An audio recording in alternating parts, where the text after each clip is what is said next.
চলে এসেছি আমরা মাদারসাটে। এটা ছিল মাদারসাটের নিউ আউটলেটটা, মানে ওদের ফুড কোর্টটা। এখানে আমি কোনো দিন এর আগে আসিনি, এই ফার্স্ট টাইমই এলাম।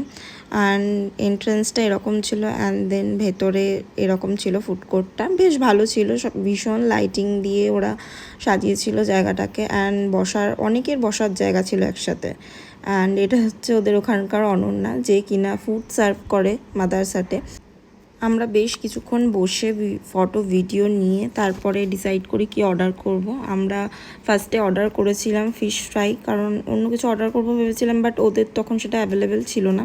সেই জন্য ফিশ ফ্রাই অর্ডার করি দুটো। অ্যান্ড তারপরে হচ্ছে একটা চিকেন স্যান্ডউইচ অর্ডার করি, আর একটা ওরিও শেকটা খুব যে ভালো ছিল বলবো না, স্যান্ডউইচটা ভালোই ছিল, বাট ওরিও শেকটা ছিল মোটামুটি। অ্যান্ড তারপরে আমরা এখান থেকে বেরিয়ে যাই।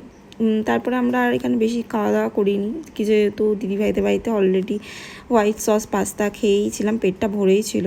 যাই হোক, রানাঘাট ফেরার জন্য আবার বেরিয়ে পড়ি আমরা ওখান থেকে।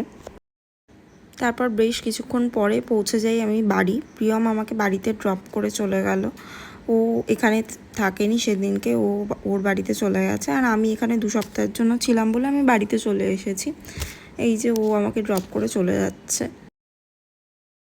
And this is all about this video. I hope তোমাদের ভিডিওটা ভালো লেগেছে। ভিডিওটা ভালো লেগে থাকলে লাইক, শেয়ার অ্যান্ড সাবস্ক্রাইব করে দিও। দেখা হবে পরের ভিডিওতে। Till then stay happy, stay safe, by.